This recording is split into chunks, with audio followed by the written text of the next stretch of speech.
I'm Jenny Thomas. And I'm her friend, Ellie David. We decided to create a podcast that embodies what you would talk about with your closest friends. So sit back and relax and put your headphones in. Because you're listening to the Honestly Unfiltered Podcast. Hello, and welcome to the Honestly Unfiltered Podcast. Today, Ellie and I have with us Kathi Hennessey, who is a licensed social worker. She has a website called Being the Black Sheep. She's currently doing a study. Well, actually, I'm just going to let her tell you more about it. Kathi, how are you? Okay. Yeah, I'm stuttering because I'm nervous. That's okay. I'm the one that's supposed to be nervous.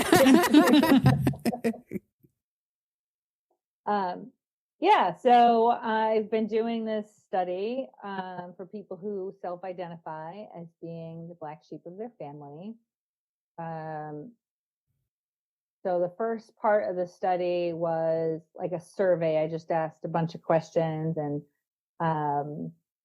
that part's over. I'm still accepting people to interview to kind of get more details about their experience being the black sheep. So it's been very interesting to, obviously there are patterns, right? Like everybody knows what the black sheep is. But there's not that. I was looking for a book to help me with my process and couldn't find one. And so that's what made me say, well, I'll just write one.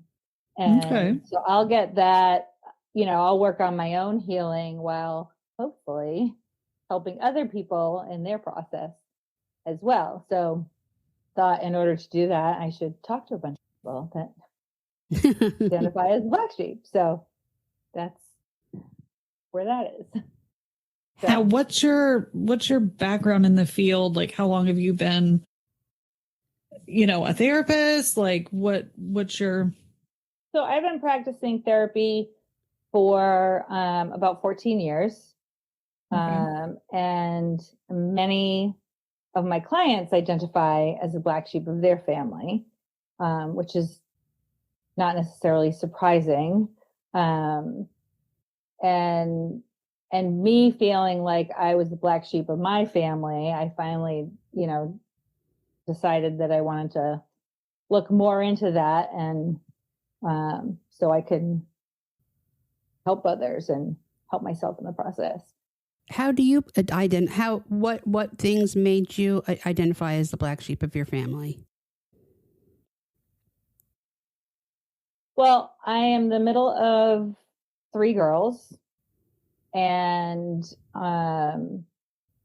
always felt like I was different from them, and it was pointed out that I was different from them. That my mother used to say, I marched to my own drum, and that was when she was being complimentary. Mm-hmm. But frequently that was annoying, right? Mm-hmm. So, I was frequently put down or made fun of, or, kind of spoken to in a way like, get back in line, and that just didn't feel like me. Right. So, I bumbled along in my life making, marching to my own drum, and made some decisions that, worked for me at the time, but wasn't well received by the family. But here I am now, having a thriving psychotherapy practice. So, I think that I am a better therapist because of all of those experiences that definitely I had, Yeah. So, now you have mentioned, you reached out to me for a reason. So tell me a little bit about your experience, or why. Ellie and I have talked about this, where we feel it differently. I have two my siblings, my family's split. My parents were divorced when I was young. So I feel it on my mom's side because I have a brother on that side and my mother there. And I feel it from my father's side. My father has passed away 20 years ago, but I definitely feel it with my half siblings and my stepmother from that side. So there's two families and I don't really belong to either one of them. I mean, I do to a sense. My brother from my mother's and from my father's first marriage, we're really close, but only because he recognizes the abuse that has happened to me from all sides. Our mother is also a narcissist. And I learned early on in therapy that my brother is the golden child and I'm the scapegoat. So I kind of got it. I kind of get it from all angles there. And it's there was an incident that happened and we did a podcast episode. And really what happened was I was, making a joke calling myself the black sheep of the family. And I was looking for like a clip art or something to put into like our podcast art. And I stumbled upon your website. And the more I read it, I was like, well, wow, I am really the black sheep of the family. And it's not the rebel, the person causing all the problems. It is someone like me who is really just minding their own business and but I'm perceived in this light that I'm the irresponsible one and I'm the outspoken one and I'm the troublemaker, maybe because I call everybody out on their crap. But really all I want to do is love everybody and help them because I'm the one they also come to if they need something or if they're in trouble. So it's a bit of, it's a bit of a tug of war. And at the moment I am not speaking to one side of the family. And in the last year, my brother, he's moved to another state and my mom's moved to another state. So I've really felt kind of abandoned and not really knowing my place in the last year. That's a mouthful there. There's a little bit to unpack right there. Yeah.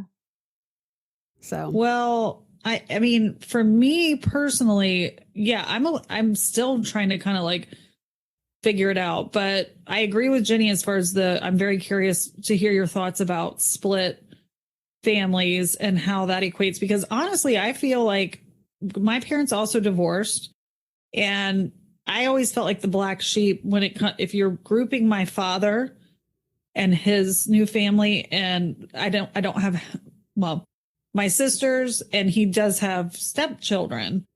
And I'm definitely the black sheep over there.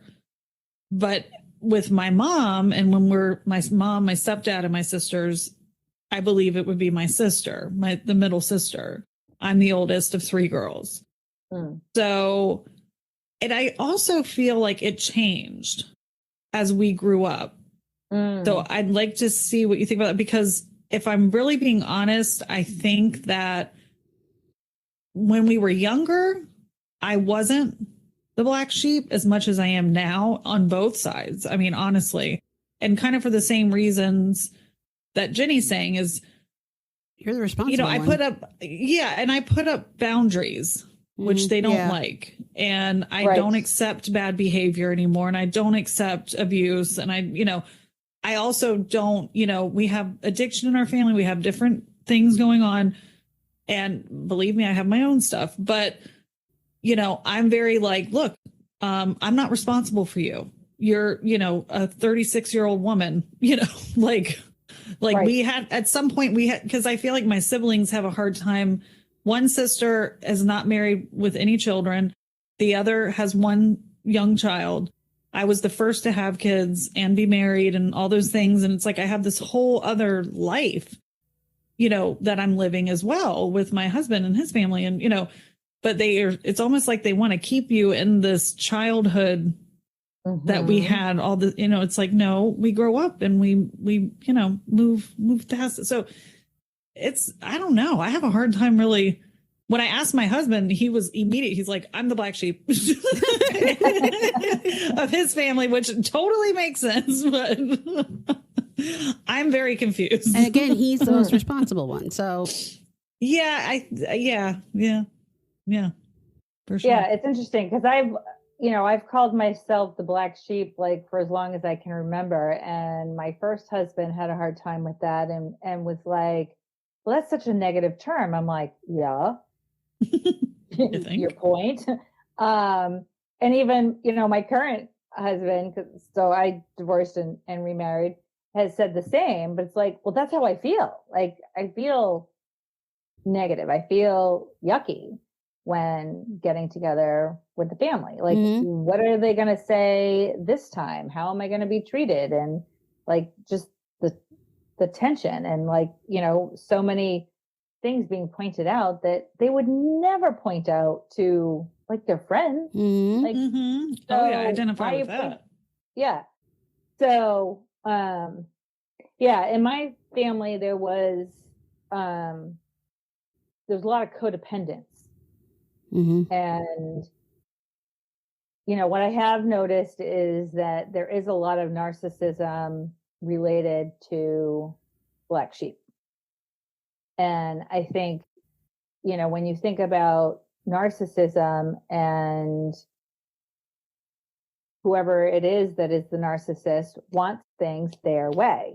Well, the black sheep was born and has different thinking. Like, no, why does it have to be your way? Why can't it be my way or her way or his way? Right? Like, why does it always have to be your way? And so I think that questioning, that curiosity, that willingness to explore other ways of doing things or other ways of being,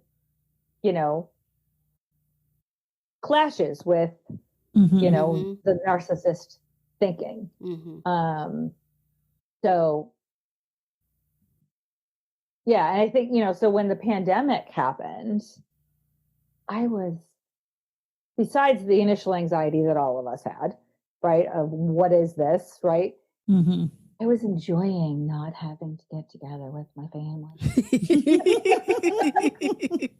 I was like, wow, this feels nice. Because there was all this like, oh, well, we have to celebrate this holiday. Oh, it's somebody's birthday. Like, we always have to get together. And it's like, I would dread these occasions. Right. And so having the pandemic kind of really made me question what that feeling was, as opposed to all the years before of just going, well, this is just the way it is. And I'm the problem. And so, so now with this space, I'm like, am I the problem? Right. Or, and what can I do to heal myself? So yeah. And the codependence has, I've seen it with me wanting to make different choices, like after high school or even quitting college and getting married young. And, but then even seeing it with the next generation, with my sister's kids growing up like they're supposed to.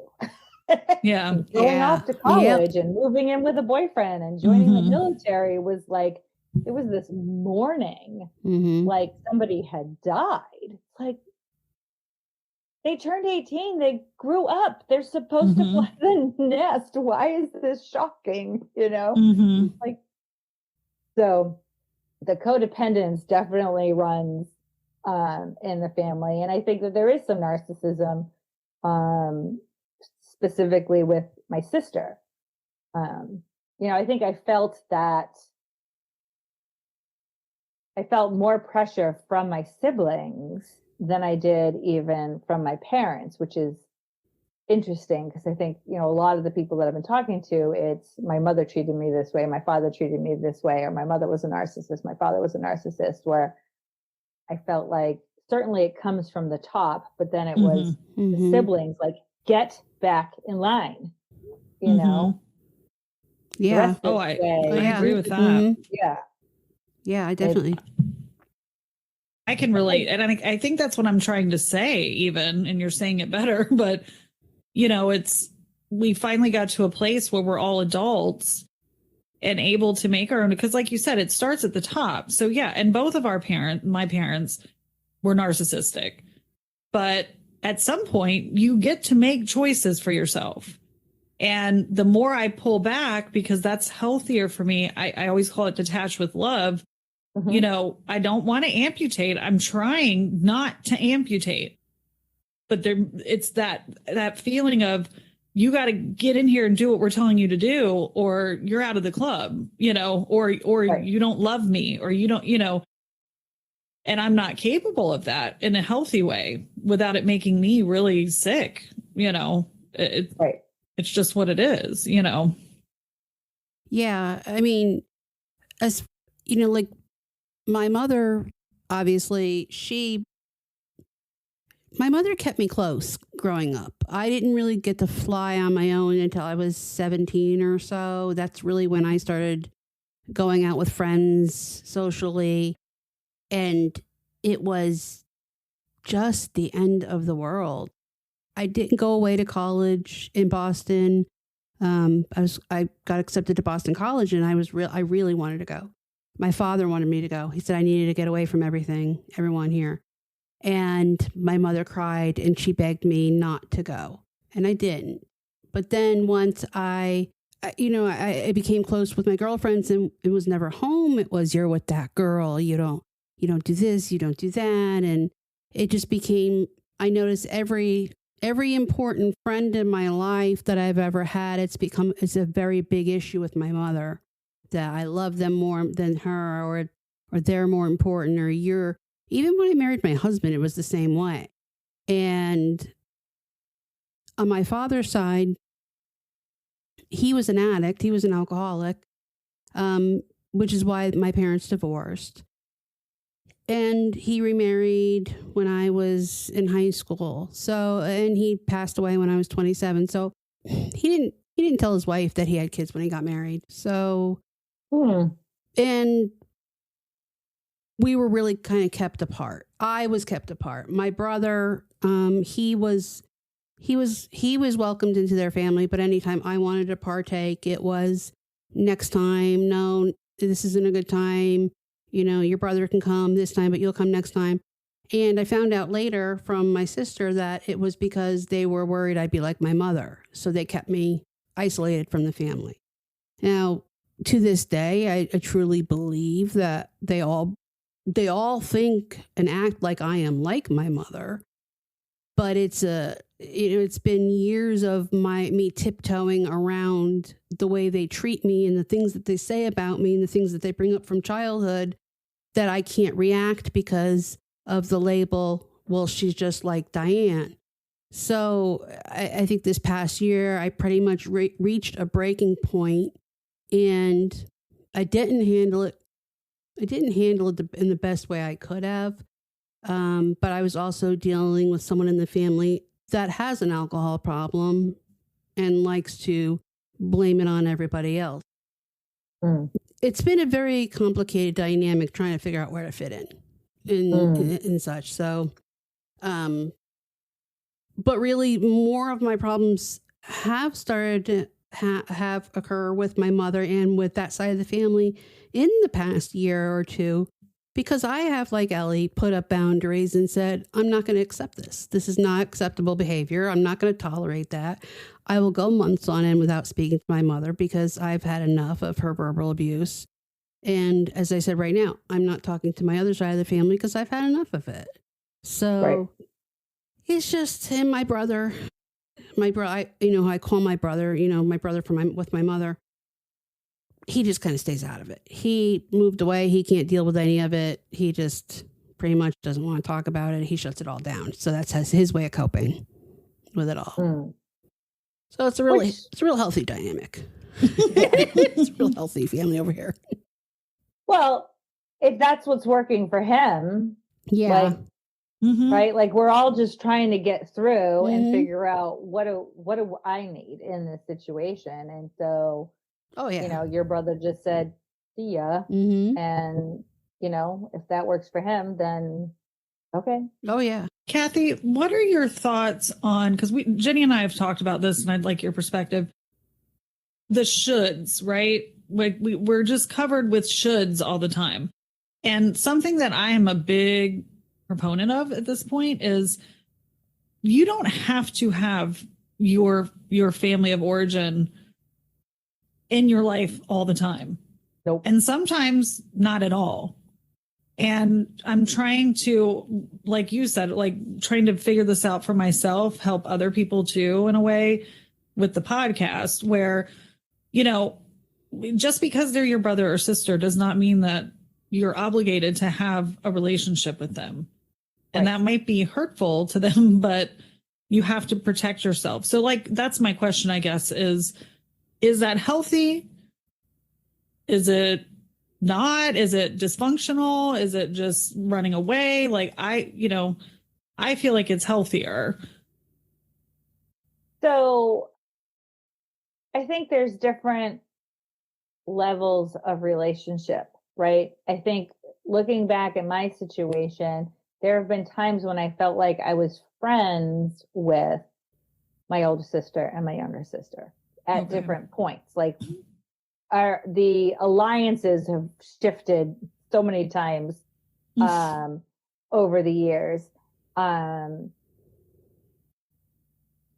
where I'm kind of at with my sisters is that I'm not friends with either one of them. Okay. I don't enjoy them. I don't think they enjoy me.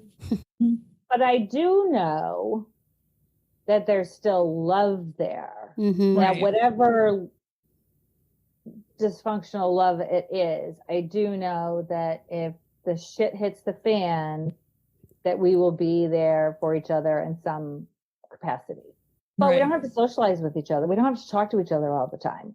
Like I pretty much never talk to my siblings, but it still feels weird to not do like holidays together, you know? But as my family is growing, I've got, so I have one son and two stepsons. And so two of the guys are married now. So now we've got two daughter-in-laws. So my family's growing. And so, and now that my mother has passed, like those holidays are going to shift, right? Because I'm now the matriarch of my family, my mother's family, right? So, you know, that is going to shift. So I won't have to necessarily spend the holidays. I may choose to, but like, so I think that, you know, I'm doing what I feel comfortable with, just like not being friends. We don't have to chat. We don't have to catch up. I don't have to tell you, or you don't have to tell me that this happened or that happened, you know? But like other people that I have spoken to have felt like it is healthy for them to have zero contact with anyone in their family. And some of that might be, well, even though I like this sibling, that sibling is still too much in touch with that parent. And so if I'm friends with this sibling, all my stuff's going to get back to that parent. And so, you know, they have to cut them off. I'm not at a place where I feel like I need to sever ties. But just, you know, some healthy distance, you know, and even like just being in their presence for so long, I just silenced myself. Well, I felt like I was frequently silenced, like either by not being allowed to get a word in edgewise, or several times was told, nobody wants to hear what you're saying. Like, be quiet. Like, nobody wants to hear that. Like several times that was said to me, and I'm like, okay. So I was silenced, and then I silenced myself, but then I always had that pit in my stomach of, why am I going? Why am I spending time with these people when I'm silenced? Like, this isn't how I want to spend my time, but there was those shoulds. well, it's a holiday, you're supposed to. You should spend it with your family, right? But then I started like working on myself and figuring out, well, how can I be with them and not be silent? And so started pushing back and saying, that was rude. That was hurtful. Not talking about that. You know, if they would ask, like, what's your problem? I'm not here to talk about that. I'm not here to fight. Yeah. You know, I'm here to have a nice day. And, right. You know, like, so I started having boundaries, but also pushing back and not allowing, like you said, the abuse or the poor treatment. And I can do that by getting up and leaving, which I haven't had to do yet. Yeah, I mean, I think these shoulds come from the generations. This is how things have always been done. And therefore, I should do this, or I should behave this way, or I should, you know, have this type of relationship. But there are no shoulds. Right. What feels healthy for you is what you should do. The right choice. Oh, yeah, definitely. Yeah. You know, and if it's not feeling healthy for you, if it's like you said, if it's making you sick, then why are you doing it? Right. I can understand that about being silenced. I mean, I've received, you know, a text message from a family member that told me to basically stop speaking about my family because I was unqualified to do so. And that I had a different recollection of things that occurred. And I didn't even say anything about that bad at that point.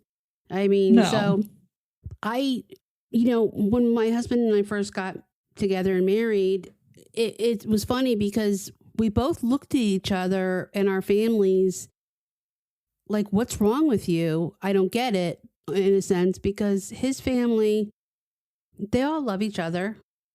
They talk now and then here, there, if their father is sick or, you know, whatnot. And there's 4 of them. My husband's the oldest.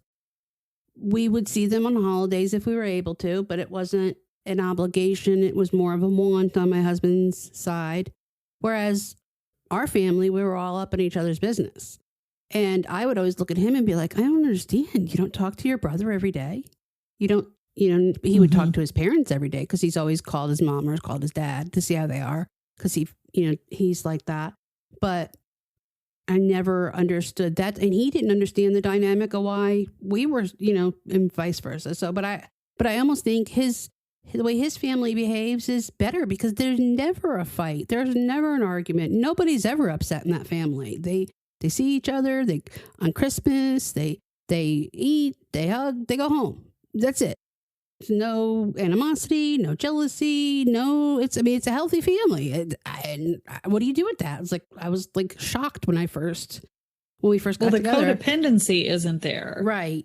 I think that's the difference between that dynamic and you and I and our dynamic with our families. Cause I was the same way. It was like, you know, we were just way too in each other's shit. I mean, it was like we knew too much, you know, and everybody felt like they had the right to an opinion. And then, you know, our youngest sister is really struggling and has for many, many years with her addiction. And so then there's that. It's who's going to take care of her. You should be doing this. You should be doing that, even though we've all been taking turns with it. That's just one issue. Okay. But it's this, you know, just judgment, I guess. A lot of judgment, I think way too involved. I think that is very toxic to be way too involved. You know, I'm always preaching to my 18-year-old. I have 3 daughters. The oldest one just had a baby and she's out of the house. And then my middle one, who's 18, is in college now and living on campus. And my youngest is 16, but I preach to all of them about balance. because this is where I saw my mother did not, or my father, help us learn that as children, boundaries and balance, because they didn't know it either. I mean, it's not, they didn't have the tools, and I understand that, and I have compassion for that. But, I know what happens when you're unbalanced now. And to me, it's like the key, like too much or too little, can be dangerous, but definitely too much, in my opinion, of most of the things in my life. And that's with relationships as well. It's like, I find it, I'm with you, Jeni. I find it way more healthy to just be even what you're describing, Kathi, of, we don't have to be friends. We're family and we can love each other. We don't have to be overly involved in everything. Right. Are there any, I want to say, what are some of the similarities that you find in the people that are involved in your study? Addiction, codependence, narcissism, somewhere in the family.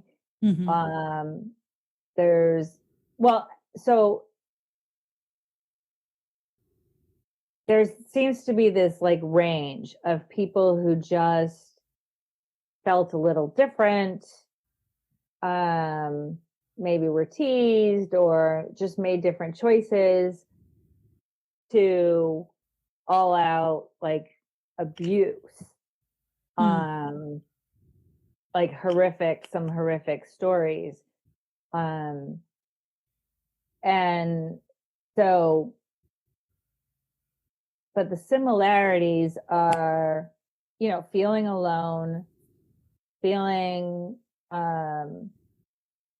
like less than, at least when with the family, right? Like in relation to the family, like less than, that there's something wrong, that the black sheep is the problem, rather than the black sheep is the mirror, right, to the dysfunction.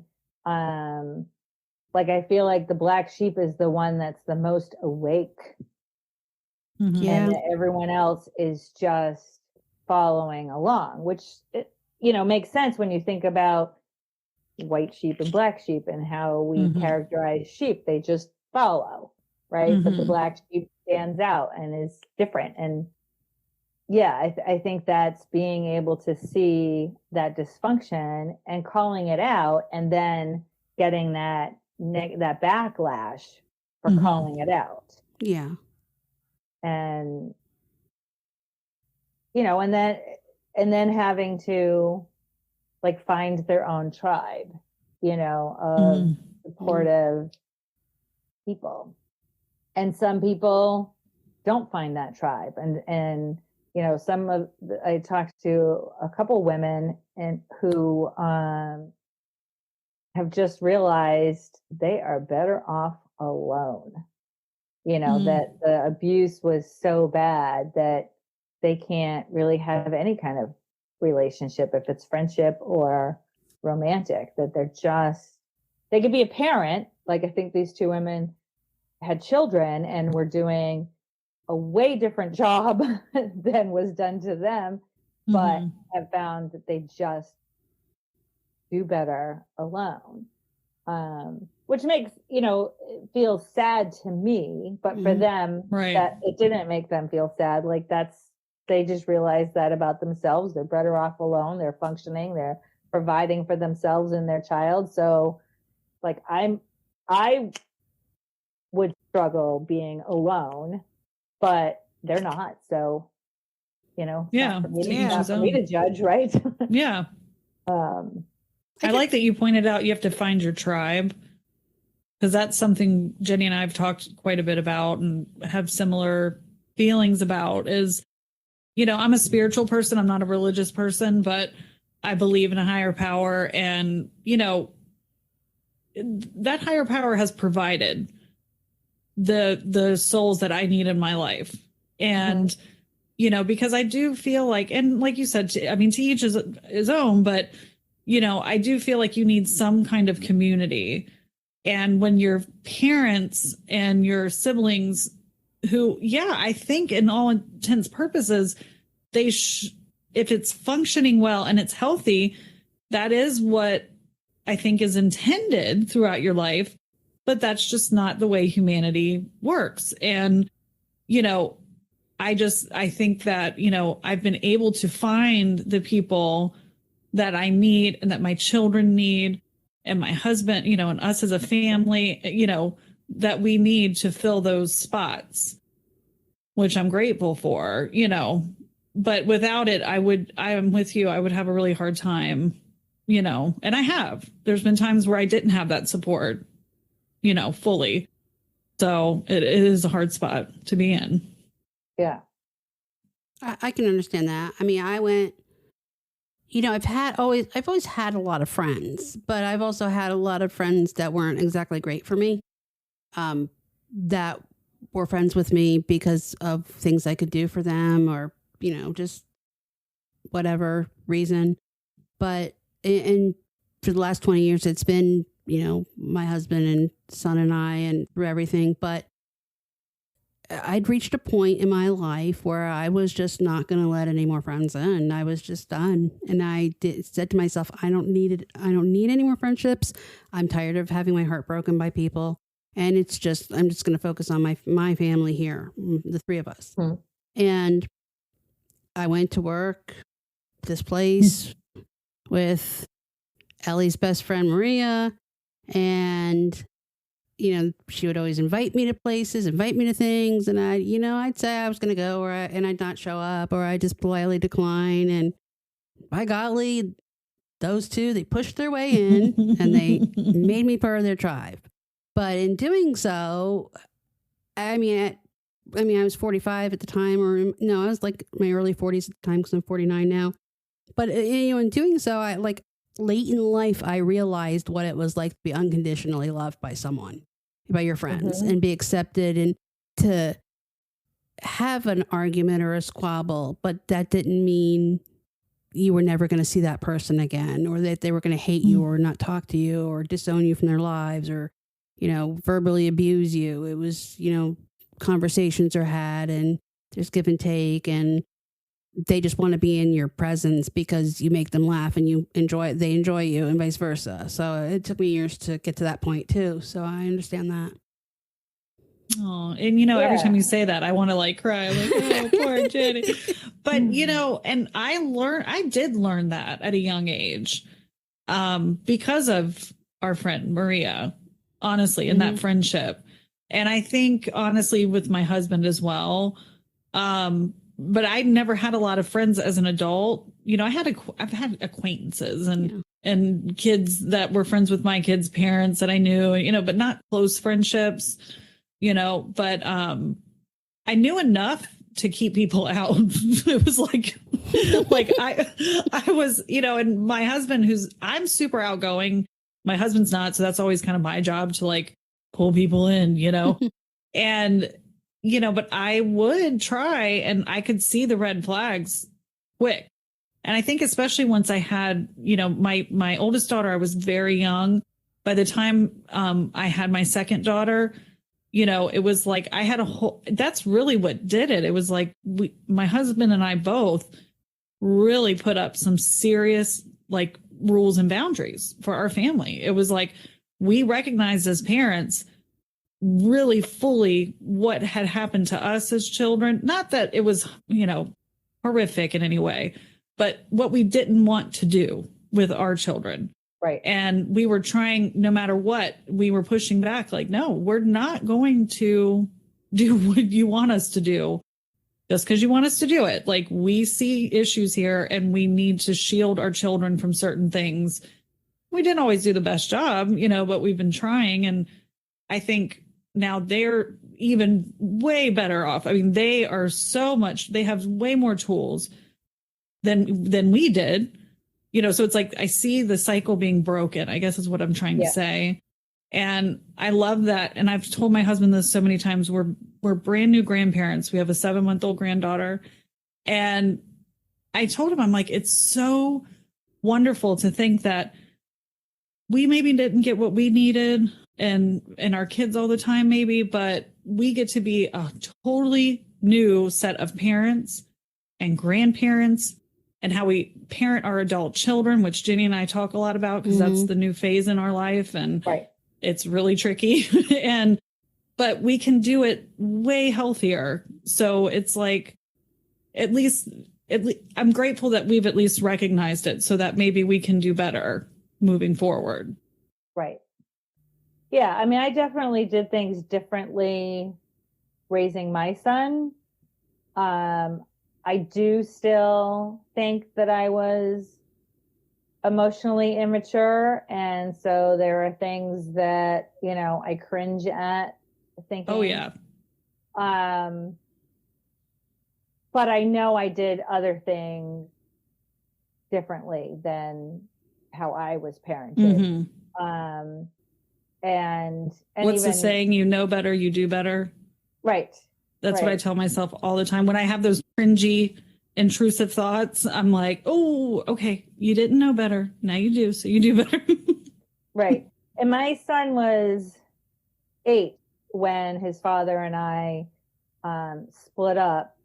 And both his father and I like remarried like a month apart. Oh, wow. Like within a short time. But I swear my current husband made me a better parent. By seeing, not that my ex was an excellent parent, but because we weren't good, I still felt like I was in a conditional relationship. I still felt less than with him. And so I think that feeling of less than showed up, you know, in my marriage, in my other friendships, in what I was willing to tolerate from other people. But then when I, you know, moved to this house and got friends in the neighborhood, and I was like, wow, I actually have friends that are like good. You know, they weren't takers, or I didn't feel less than, that they saw my crazy and were like, yeah, well, whatever. That's cool. You anyway, right? Come on. Right. And then having my husband accept me just as I am, flaws and all, and would actually come out and say, when I would be feeling like depressed or down about something, and you know, particularly in the beginning, and crying and be like, well, this is the real me, like, and he's like, that's what I love about you. And I'm like, what? Are you insane? Right. And as opposed to, well, yeah, you know, you need to get your shit together. Like, yeah, he accepted that this is part of humanity and my humanity. And so by having that, you know, I became a better person just being in his presence, you know. And then, you know, obviously as a therapist doing my own work and helping other people, you know, has helped as well. But, you know, I do feel bad in a way that I wasn't able to break a lot of the things while my son was growing up, but I think I broke enough, and he is getting a different parent now, that he's now like on a path to eventually become a parent himself. And which matters. I mean, it's never too late. I think that's what our parents did wrong. They gave up, and just, I see the guilt, you know, and I can have empathy for that now as a parent, you know, but no matter how guilty I would feel or ashamed of choices I made or things I did or things I said, I just refused to give up, you know. So I think that's a great way to look at it. Yeah. My mother doesn't see her mistakes. She sometimes, when in a dark, quiet place, she'll say, I should have done better, or I did this to you and that was horrible, or it'll be, you're so much of a better mother than I was. I could never do all that you do. I understand my mother was broken, so I try to have compassion for that. I've been to a lot of therapy, and I've seen a trauma therapist. I was seeing a trauma therapist last year, and she helped me to see things differently by the hierarchy of needs and looking at things that way. She did assure me that I've broken the cycle, which, I knew that already. And my son and I have a completely different relationship than my mother and I did. And I've tried to shield him from it. Unfortunately, he's witnessed it, so he knows. And I don't know how, but at his age, I mean, he is 18 now, but even when he was younger, he's able to compartmentalize it and say to her, you shouldn't have done that. That was bad. And then continue on loving her. Like it's nothing. It's just, but I'm glad he can do that. But I do, in his later teen years and even early before that, I used to limit the contact of how much alone time they had together, because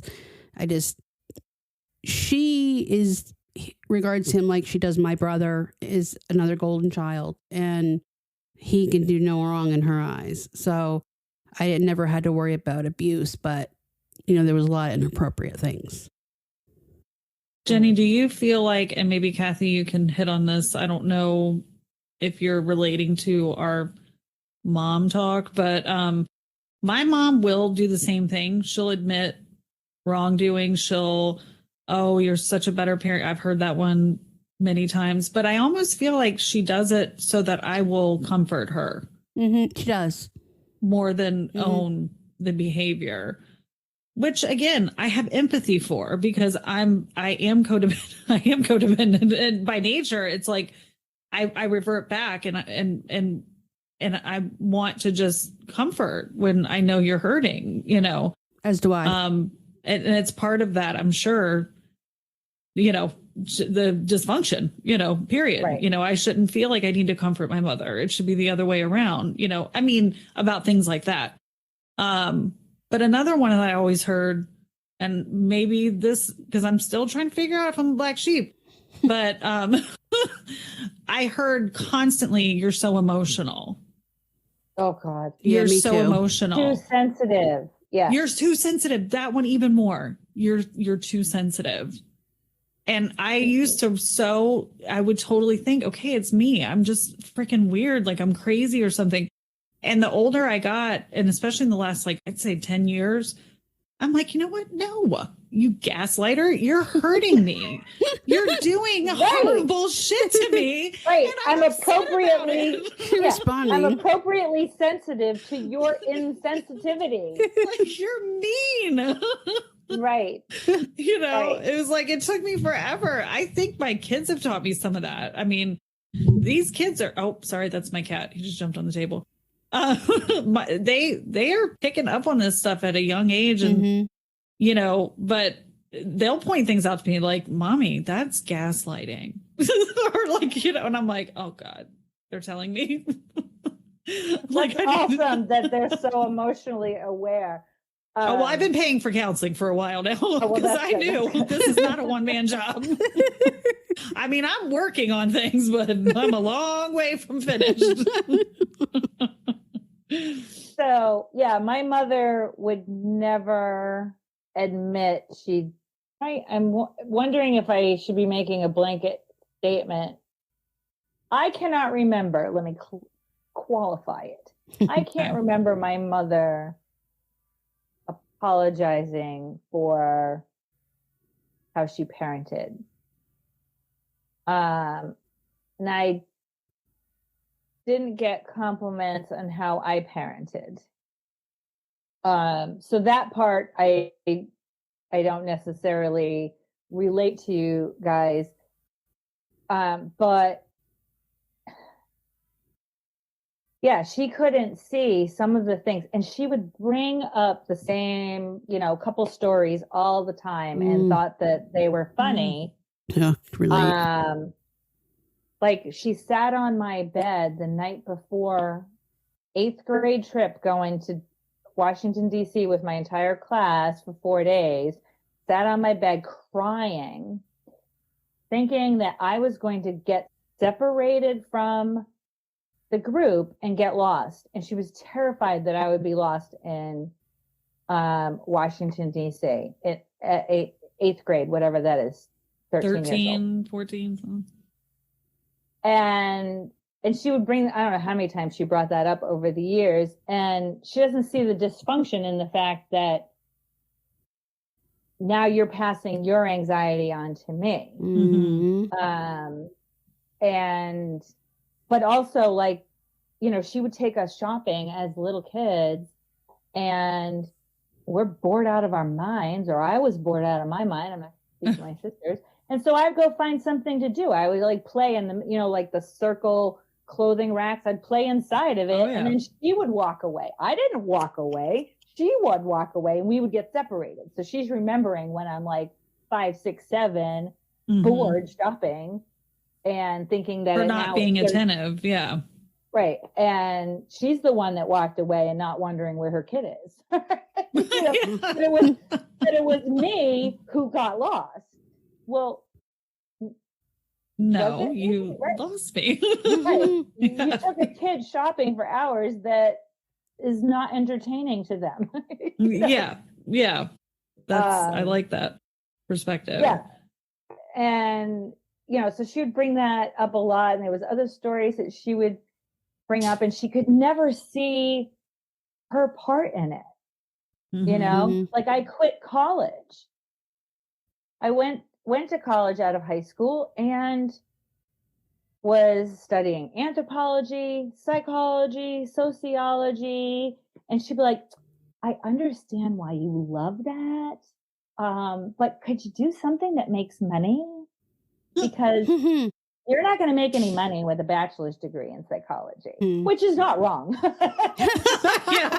Well, yeah. But so now I'm this kid that didn't feel ready to go to college in the first place. But my choice was to stay at home and work at McDonald's the rest of my life. Right. I could join the Navy, which she was not. I am not joining the Navy as an enlisted. I can join as an officer, which of course you have to go to college for, right? And so now I'm at college, loving it and smashing those dreams. And so I quit. Like I didn't trust I was immature enough that I didn't trust myself. Like, and so I quit, and it took me 20 years to eventually get my bachelor's degree. But you know, she didn't see her part in that. She just saw I gave up. Yeah. And rather than, well, you had a part to play in that, of like telling me I couldn't trust what was good for me. Right. You know, and now I'm doing what I wanted to do way back in the then. first place. Yeah. Right. But I wasn't confident enough because of all, you know, there was so many examples of telling me that what I was thinking and feeling was wrong. Yeah. So, you know, I learned not to trust my feelings. And that, you know, again, was part of, you know, how can I trust my instincts when meeting and befriending people? Because they've always been wrong. And, you know, so it really was finding those people that liked all of me that really helped me mature, right? Like, and get self-esteem, gain self-esteem. I mean, right. Yeah. Yeah. It's so, you know, like so much, like we're programmed every day with the interactions that we have. And that builds our filter that we see the world from, and we see ourselves from. And I think it does take, you know, some maturity to then look at that filter and go, what can I do about this? You know, and through therapy and finding people that love our crazy. You know, Exactly it right there. Yeah. right? And going, oh, well, maybe I am worthy. Mm-hmm. Maybe I'm not Yeah. so bad. Maybe I've just been around the wrong people all this time. Yeah. Yeah. You know, and that I think brings us back to what we were talking about before. What's healthy for us? And is spending time with family or spending a lot of time with family, you know, is that healthy for us? Right. You know, can you do it on small doses, you know, or for some people, they have to just completely sever the ties. And, you know, or what I'm trying to do is just kind of learn to stand up for myself and have the boundaries and point out the ways that they're being mean or rude or, Mm-hmm. you know, not letting something go, so that I can still have a connection, but on my terms. Yeah. I like that connection Yeah. over relationship. You know, I think that's what, I want to maintain a connection, but No interest Like in a that. relationship. I'm very weary. I'm very leery of relationships. You know, when I had this conversation with my one sister, which I thought I was making some headway and it didn't end well, but we're okay. But I was trying to explain my anxiety because I do suffer with anxiety. And I'm in that perimenopause stage of life, and I know that's making everything worse. So I've gotten very protective of my peace and being careful about triggers, you know, and different things. But I was trying to explain to her the boundary thing, which my one sister and my father, especially, who's a retired Navy SEAL, are not fond of. Right. But I was explaining to her, it's not just about me, not the way I think about it. It's also about them, because the one thing that feels even worse to me, which maybe this is the codependency again, than them hurting me is if I hurt them. Me too. And I don't want to hurt anyone. I don't want to be the cause of their suffering, of their pain, of their anxiety. And I know if I allow certain conversations to happen or too much involvement or whatever, there's different things that I could be capable of that. So the boundary's there to protect me and them, you know. Right. It's like, listen, this is for your own good as well. You don't want to light this fire. Like, it's like, let's keep everything nice and calm. Right. I mean, boundaries are not meant to end the relationship. No. Boundaries are meant to maintain the relationship at a healthy place. Right. And it's letting them know what is and isn't okay, giving them instructions, kind of, you know, that if we're going to maintain this relationship or this connection, this is what I will and won't be okay with, you know? So it isn't like, you know, it's not an impenetrable wall. It's got doors and windows, but there are some things that are just off limits, you know? And they're healthy. But I think people that are still codependent or narcissistic, you're denying them access. They have a hard time with that. That's what I was hearing. Yeah. But even like, you know, our thought that, well, I don't want to be causing them pain, because we know what that pain feels like. Yeah. Right. So, you know, it is interesting that despite the fact that we've been hurt so many times, we're still looking out for the people that hurt us. But it's because we know what that hurt feels like. Yeah, which that's, you know, it's like the kid that's bullied at school. It creates empathy, hopefully, later, you know, the good side of it anyway. It can also go the other way, but, you know, it can create that empathetic personality. Right. Well, and compassionate. Yeah, so compassionate, I guess I should say, because they know what it feels like. you had asked me earlier, what is a similarity? Well, something I have noticed is that the people that I've spoken to, granted self-selected, and I've only spoken to women, but I've had a lot of men fill out the survey.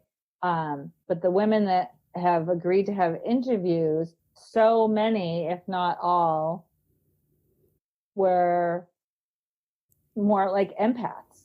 Mm-hmm. And so we kind of talked about, well, were they an empath before being treated negatively? Is that what made them different? Or did they become an empath because of the treatment? And I think for a lot of us, it was both. It was that empath made us different, but then also because of that hurt, they want to help other people. They want to prevent other people from feeling pain, you know, and so many of these women that I spoke to, they're in helping jobs. And I know, Allie, you're a nurse, right? You're helping. I'm a CNA. Yeah. I don't know. I'm a nurse's assistant. Okay. I'm an accountant. As a helping professional. Yeah. So, you know, it's just kind of an interesting dynamic. I mean, it's one of the positives that comes out of this. Yeah. Right? That they become the helpers. They become the cycle breakers. And it's funny because all three of my daughters, you know, who are now in that phase of life to choose careers, 2 want to be social workers. 1 wants to be a teacher. And I'm like, can anybody say I've been raised by an empath? Because and they all 3 of them just are naturally, I think it's innately in them. But, you know, I think I've had enough awareness to try to, especially with my younger 2, my oldest, you know, bless her heart. I was a teenage mom, you know, it took me a while to get my rhythm, you know, and become a really good mom to her because I don't feel like I was in the beginning, but I did the best I could with what I had. But, you know, I was able to gather enough tools and understanding about all of these things. And I do credit my mom because even though she's broken and she, you know, it's dysfunctional, she did make sure we got counseling. She was part of a 12-step program because she was an alcoholic and recovering. And she exposed us to those things, which I do think taught me a whole lot when I was young. So yeah, it was helpful, but they are very, very empathic. Yeah. And very altruistic. And those are the things that are important to them. And that's what I'm the most proud of about them. Yeah. And yes, I've told them they're not going to make any money. But I still think they should do it. Worker and I'm doing pretty good. So. But I said, even if you don't, my thing with them has been, because I'm the opposite. I'm like, listen, don't do anything because you want to make money. Do it because you love it and you'll never work a day in your life, you know, period. Look, I'm a CNA. Okay. I don't make money. Okay. But I love this job. And, you know, as my kids got older and I'm getting older, you know, everybody will say, well, do you want to go back to school? You want to go back to school, don't you? Not really. I love my job. I am so good at it. It fills my heart. It is hard work, but I love it. And, you know, no, I'm 42 years old. I don't want to go back to school right now. Like, that's just not my shtick, you know? So certainly and granted, my husband is self-employed and does flooring. So, you know, he's very busy. He makes good money. So I've got, you know, a little bit of leeway, but I've told all 3 of them. The only thing that I cared about was that they had some way to make some kind of money as women. That's it. You don't even have to go to college, but you have to have a plan, something. So that's it for me. Yeah. So, well, I'm sure if we wanted to, we could probably keep you another 2 hours picking your brain. Oh, yeah. But since we're over an hour, we should probably wrap this up. Okay. And maybe you can come back on again after your study is concluded and your book is written, and we'll tell everybody about it. Is there a timeline with any of that? Well, I'm still open to having more interviews, but I am at a point where I think I'm going to start writing the book and like getting it organized and figuring out what that process is. You know, is it self-publishing? Is it, you know, whatever the other options are? How does this work? Yeah. And even when thinking about this, like, you know, I've had a couple workshops about, you know, therapists being writers and, you know, you don't make any money. And that's not my reason anyway. Right. Like, my reason is partly for me, right? And partly to help other people on their journey. And if I can help even just one other person, and I think so many people have just by participating in the study has helped them. Right. But like having a book that goes, yes, this is me. Now what? What do I do? What are my options? How do I heal this? How do I feel good about who I am? Because we all have gifts, you know? And so if I can help people see that and find their tribe and figure out how much contact they have with the people that hurt them, then yeah, I don't need to make money off of it. I just get the word out and get a resource for people is, you know. It's kind of like our podcast, Jeni. Pretty much. It's a labor of love. I mean, it's definitely a labor of love. I'll tell you that much. But it's good. It feels good if you reach even one person and give somebody that needed it so desperately some clarity. You know, I think what's better than that, you know? Yep. Well, everybody, Kathy's website is beingtheblacksheep.com, and you can visit it and find out more information. There is also a link with all of her information and social media on our website with the on this episode page. Thank you, everybody, for listening, and thank you, Kathi, so much for being a part of our episode today. Oh, thank you so much for having me. This has been fun. Yes, it has. All right. All right. Hopefully we'll talk again in the future. Hopefully, yes, definitely. All right. All right. Bye. Bye. Bye.